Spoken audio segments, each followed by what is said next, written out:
Ivy Valentine subscribes to Mark Yoon, so should you. Enjoy your treat! Many people play fighting games for different reasons. There's the people that only like to play online, the people that only like to play offline with friends, people like to play couch, go over and do it at parties, and then there's the group of people that are into it for the story and lore. Out of all the fighting games, Soul Calibur seems to be the one where people delve into that lore the most. It seems like that is the game where people really strive to understand every little nuanced character and everything and event that happens within the actual game itself. So much so that we not only unlock everything, but we have an extensive library called the Encyclopedia that we go to in order to reference other materials. We try to compare it to other old games and things like that. And that's not exactly uncommon for other games. But for games like NRS, like Mortal Kombat, let's say, the story is definitely presented in a much better fashion, but the lore is way deeper in Soul Calibur than a game like that. You could argue that it does get deeper at points, but then you have to take into consideration the movies and the outside sources like the comic books and stuff like that, which I don't necessarily count because not all of it is actually included in the actual canon, and I like to just think of things being self-contained within the games themselves. But just from going on that, why is this the case? Now, the biggest thing that I love about the Soul Calibur community, including people that are on my channel and a part of my Discord and stuff like that, is there's a lot of conversation about like what is going to happen in the future of the Soul Calibur story, particularly in the upcoming Soul Calibur 7.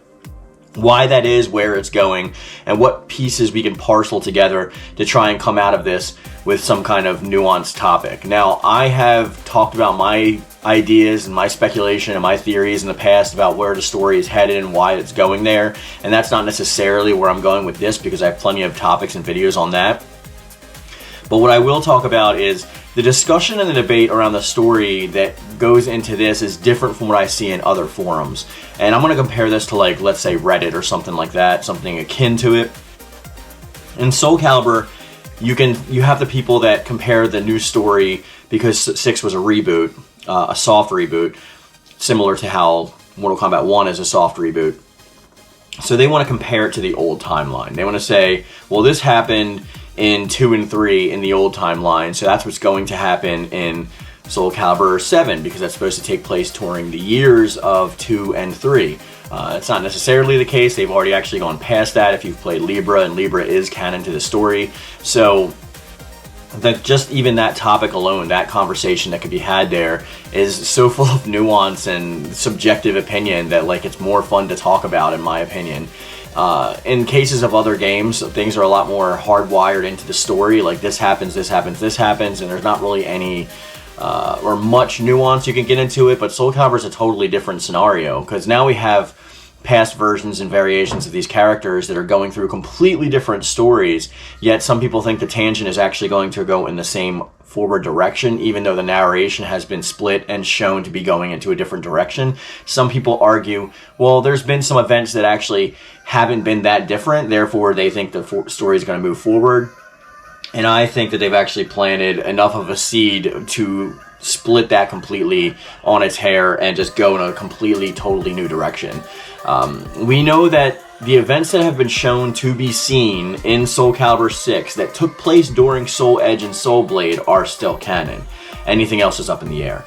Everything from Soul Calibur 1 going forward, Soul Calibur 1 obviously branching from the events that we've already seen to be canon from Soul Blade and Soul Edge are obviously going to have fewer changes, but just like an explosion, the longer the story runs for, the more the deviations are going to occur. So while things may start at a somewhat linear fixed point based on the back chronology, it's going to expand ever forward into different multiple stories involving the characters that we've never seen before. Like even some kind of mix-ups, and not something arbitrary like these people were enemies, now they're friends. Something like what I've talked about, let's say, with like the character of Amy and Viola, because Viola, we actually see her starting to transform in her Soul Chronicle via as well with the orb, and already seeing her like turn and stuff like that in 6. But Amy is such a prominent character, so are they really going to take her away like they did in 5? Like, everybody knows the main mistakes of 5 is like getting rid of all the old characters, kind of like in the vein of Street Fighter Third Strike, and replacing it with lesser versions of the same characters, pretty much, that people didn't really care about. Now, there are fans of them out there. There's people that love Shiba, there's people that love Natsu, there's people that go crazy for those characters, even Patroclus and Pyrrha for some reason, but whether or not somebody likes a character or not, or whether or not they think they're even going to go down that same path, Amy and Viola are a perfect example, because you have fans of Viola and fans of Amy that are kind of at odds with each other, even though they're the same character. So even, like, they have different personalities and whatnot, and obviously, like, there's memory issues going on there, and there are slabs and slimmers of hope that, like, and when she does transform to Viola, Amy does actually keep her consciousness, but the way they go about doing this is what is of the utmost importance here. That's where they have to tread the line and be careful.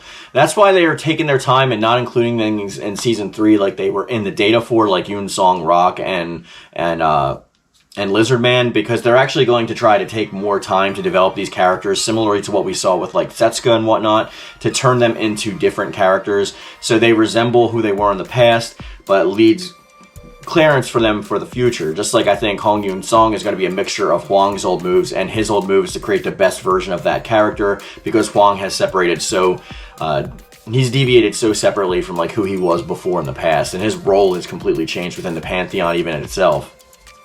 But beyond that, the characters of Amy and Viola, there are ways that they can still keep Amy even if she transforms into Viola. Now, I've spoken with people on the comments and things like that, and you know who you are, but just because we don't see Amy become Viola like automatically doesn't mean that that's not where the game is headed.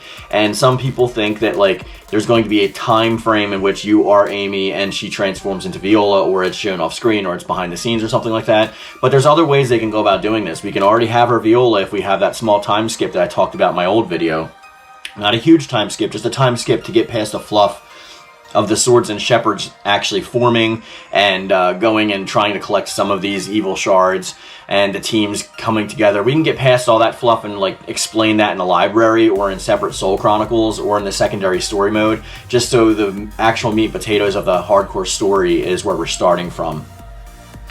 There are astral chaos, there is the portals, there's a lot of things in this game that can bring people. We've seen Cassandra from Soul Calibur 4 interacting with her now new current timeline self by wandering for years in the astral chaos and coming through a portal. We know that Zasalamel has warned his current counterpart about the things that are going to happen, which is probably going to stop him from ever becoming the character that he was in Soul Calibur 3. That's why he's playing more of a background character with the mystics, kind of like Hwang Sung-gyung and his teacher and all that. There's a lot going on there behind the scenes that like can be explained in other ways than just like directly in the story.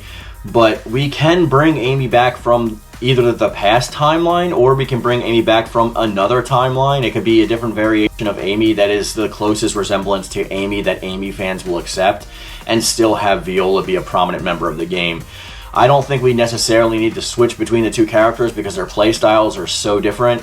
Well, that's basing off if they actually keep Viola's playstyle, because they may actually go in a different direction with the character.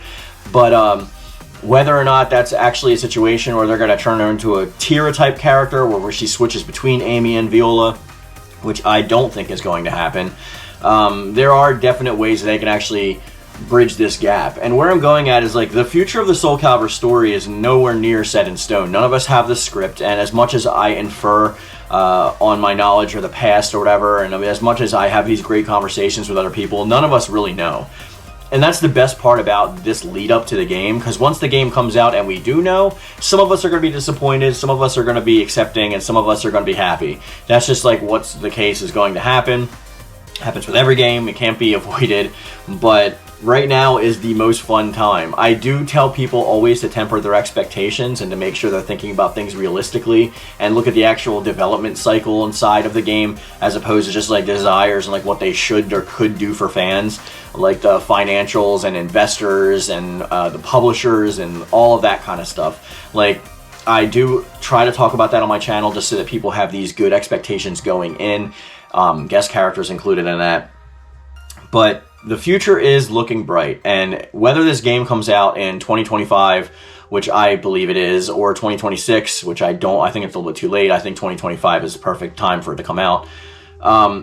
We are going to definitely build this up. We're going to definitely have these conversations, and as long as we acknowledge and realize that none of us have the answers, we just are all inferring and speculating, then we can have great conversations and have fun with this. So that's what I wanted to say in this video. There's a lot of hope going forward, so if some of your friends are saying, hey, they're going to retread the same things, you can talk about it, but like that's not necessarily the case, and we all have different information that we're getting from.